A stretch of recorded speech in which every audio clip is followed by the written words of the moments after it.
Bonjour, je m'appelle Véronique et j'ai 40 ans. Je suis maman d'un enfant de 4 ans.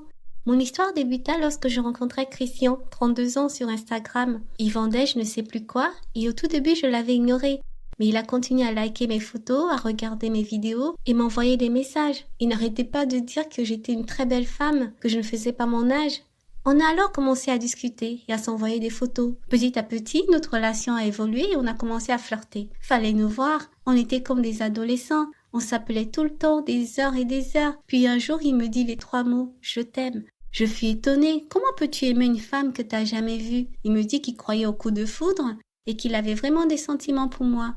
Il semblait vraiment sincère et convaincant. Je me suis alors laissée aller et j'ai entamé une relation virtuelle, amoureuse, bourrée de promesses et de flatteries. Il disait que sa fille était la mienne, qu'il avait beaucoup d'argent, que sa famille était riche. Tout semblait vrai, qu'il en avait marre des chercheuses d'or et des jeunes filles sans intérêt. Puis, on a décidé de se voir. Le jour J vint enfin. On s'était convenu de passer 5 jours à l'hôtel. Christian m'avait demandé de faire la réservation en mon nom. La semaine de la réservation, il était débordé.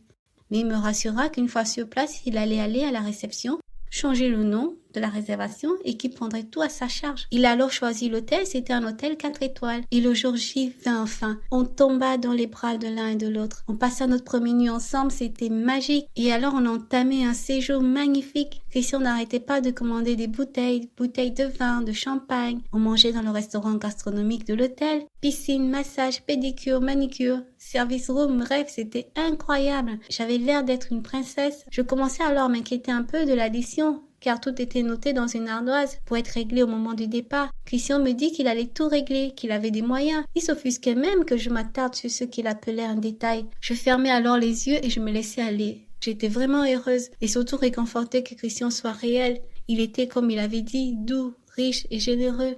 Les 5 jours passèrent très vite et comme convenu, nous devrions aller chez moi rencontrer ma fille. J'avais hâte, car il fallait que ma fille l'accepte. J'appréhendais un peu, pour vous dire. Pendant qu'on bouclait les valises, Christian me dit qu'il allait descendre pour régler la facture au comptoir, histoire d'aller plus vite. Il m'embrassa et est parti. J'attendis quelques minutes et Christian ne revint pas. Son téléphone était fermé. Je descendis alors à la réception, mais il me dit qu'il ne connaissait pas du tout un Christian et qu'en plus la note n'avait pas été réglée. Je devais 25 000 €. J'ai failli tomber dans les pommes, c'était pas possible. Je me mis à chercher Christian telle une folle dans tout l'hôtel.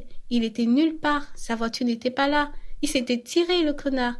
J'ai appelé la police, mais ils me dirent qu'ils ne pouvaient rien faire, que la réservation avait été faite en mon nom et que Christian n'avait commis aucun délit. Et l'hôtel aussi n'a pas été compréhensif. Je devais payer les 25 000 €. J'ai dû négocier pour la payer en plusieurs fois. Je suis sortie de cet hôtel honteuse et brisée, la tête basse. Mon estime, ma confiance en a pris un coup. Comment j'ai pu me faire duper ainsi?